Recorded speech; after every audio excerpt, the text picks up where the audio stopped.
Everyone, শুভ সকাল। সবাই কেমন আছো? আশা করি সবাই ভালো আছো আর আমিও অনেক অনেক অনেক ভালো আছি। তো আজকে হচ্ছে জন্মাষ্টমী আর আমার বাবার বাড়িতে যেহেতু গোপাল আছে, তো সেই জন্য আজকে আমি ওখানেই এসেছি। আর এই মুহূর্তে আমি এখন গোপালদেরকে স্নান করাবো আর আজকে সারাদিন কি কি করছি, গোপালের জন্য কি কি পারছি করতে, সবটাই তোমাদের সাথে শেয়ার করব। তো সবাই দেখতে থাকো আজকের ব্লগটা। এই হচ্ছেন একটা গোপাল আমাদের বাড়ির, আর এই যে এটা হচ্ছে ছোট্ট গোপাল, এই একটা গোপাল। আর এই যে এখানে আছে আমাদের এই একটা গোপাল, এটা একদম আদি গোপাল। আর এই গোপালটাকে আনা হয়েছিল, এই যে এই গোপাল যেটা দেখা যাচ্ছে, এই ছোট্ট গোপালটাকে আনা হয়েছিল বৃন্দাবন থেকে। আর এই গোপালটাকে না আমরা ঠিক মতো সাজিয়ে উঠতে পারি না, এতটাই ছোট। তার জন্য মানে আমাদের বোনদের মানে গোপাল সাজানোর শখটা মেটানোর জন্য আমাদেরকে আবার এই গোপালটা এনে দেওয়া হয়। আর এই গোপালটা হচ্ছে আমাদের মানে সবার লাস্টে এসেছে। তো আজকে সারাদিন কি কি করি তো চলো দেখতে থাকো। আর এখন আমি এই মুহূর্তে ওদেরকে স্নান করাবো, তো সঙ্গে থাকো। তো এখন এই গোপালের গলাতে যে হাড়গুলো ছিল সেগুলো সব খুলে নিলাম। অলরেডি পুঁথিটা অনেকটা খারাপ হয়ে গেছে। আর আমি গোপালকে একটু ঘি মাখিয়ে নিচ্ছিলাম। আর ওখানে জল ছিল, জলের মধ্যে গোপালকে স্নান করাচ্ছিলাম। আমি মানে কোনো নিয়ম মেনে বা এরকম করে কিছু না, আমি গোপালকে এরকমভাবেই আমার বাড়িতে রাখি যেমনভাবে একটা বাচ্চাকে রাখা হয়। মানে ওকে আমরা আমাদের ভাই মানি, মানে ভগবান অবশ্যই উনি আমাদের কাছে, কিন্তু এরপরও আমি ওকে আমাদের ভাই মানি। তাই যতটা আমি পারি ততটাই করি। যে নিয়মে এটা লেখা আছে বলে আমাকে এরকমভাবে করতে হবে, নিয়মে ওটা লেখা আছে বলে আমাকে ওরকমভাবে করতে হবে, ওটা আমি করি না। এটাতে আমি ভুল করি না ঠিক করি সেটাও আমি জানি না, বাট আমি আমার মতন আমি যেমন পারি আমি তেমনটাই করি। তাই এখানে কোনো কিছু ভুল হয়ে থাকলে আমি আগে থেকেই সবার কাছে ক্ষমা চেয়ে নিচ্ছি। কেউ কিছু মনে করবে না। আর আমি যদি কিছু ভুল করে থাকি সেটা অবশ্যই কমেন্টে জানান, আমি অবশ্যই তারপর এটা মানে আমি যে ভুলটা করব সেটা আমি অবশ্যই ঠিক করে নেব নেক্সট বার যখন আমি করব।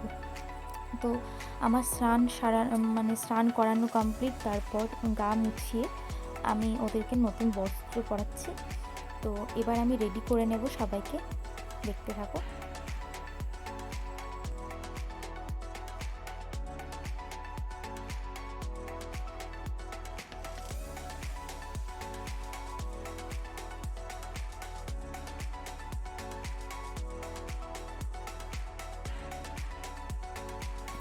আর এই নীল কালারের ড্রেসটাকে পরিয়ে গোপালকে যেন অনেক সুন্দর লাগছে, মানে চোখ ফেরানো যাচ্ছে না, কি যে অপূর্ব লাগছিল কি বলবো, মানে কিছু বলারই নেই। আর এই যে ছোট্ট যে গোপালটা পরে আছে, এই গোপালটার যে জামাটা পরেছে সেটা আমারই একটা বান্ধবী বেশ কিছুদিন আগে ওকে গিফট করেছিল, তো তখন পরানো হয়নি, তাই এখনই ওকে পরিয়ে দিলাম। আজকে এই নতুন মানে ওর জন্মদিনে ওকে নতুন জামাটা পরানো দরকার, তো ওর জন্য জামা আনিনি, ওটা ছিল বলে তাই ওকে ওটা পরিয়ে নিলাম। আর বাকি দুজনকে আমি দুটো নতুন জামা পরিয়ে নিয়েছিলাম।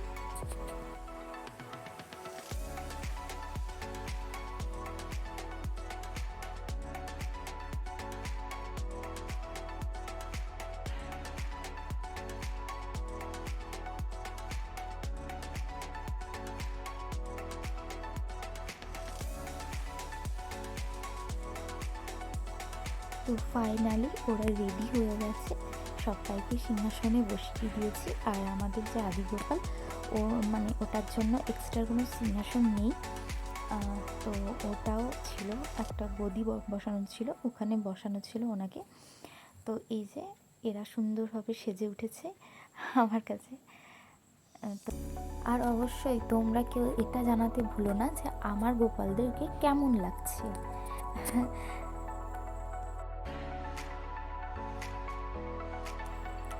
তারপর আমি বসে গেছিলাম তাল ঘষতে। তো তালটা এতটাই শক্ত ছিল আমি এটা ছাড়াতেই পারছিলাম না। তারপর অনেক কষ্টে অনেক জোর খাটিয়ে আমি এটাকে ফাইনালি ছাড়াতে পেরেছি। তারপর আমি তালটাকে ঘষে নিয়েছিলাম, তালের বড়া করব, মালপোয়া করব, আর করব হচ্ছে তালের লুচি। এই তিনটে বানানোর জন্য তালটা লাগবে। তো ফাইনালি তালটা আমি ঘষে টষে নিয়ে একদম রেডি করে নিয়েছিলাম।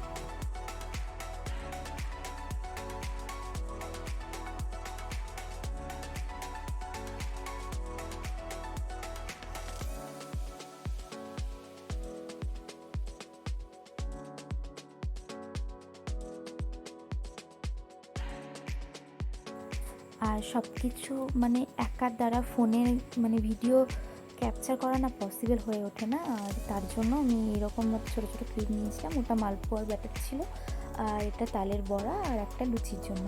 তো তারপর বসিয়ে দিয়েছিলাম হচ্ছে কড়াইয়ে সুজি, একটু ভিডিও নেড়ে নিচ্ছিলাম যাতে আরও টেস্টটা বাড়ে তার জন্য। আর দুধ সুজি করবো যেহেতু, তো সুজিটা হয়ে যাওয়ার পর আমি কড়াইয়ে বসিয়ে দিয়েছিলাম তালের বড়া। তো তালের বড়াটা হয়ে যাওয়ার পর দিদি করে নিচ্ছিল হচ্ছে মালপোয়াটা।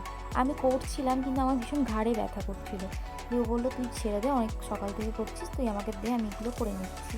ফাইনালি ও করে নিল। তারপরে এই একটু ফল টল কেটে ক্ষীর, সুজি, মালপোয়া, তালের বড়া, লুচি, মিষ্টি সমস্ত কিছু দিয়ে গোপালকে ভোগ নিবেদন করলাম। আর আজকের ব্লগটা এটুকু পর্যন্তই। দেখা হবে নেক্সট আবার কোনো ব্লগে। আর আজকের ব্লগটা তোমাদের কেমন লাগলো অবশ্যই জানাবে। তো সবাইকে বাই বাই।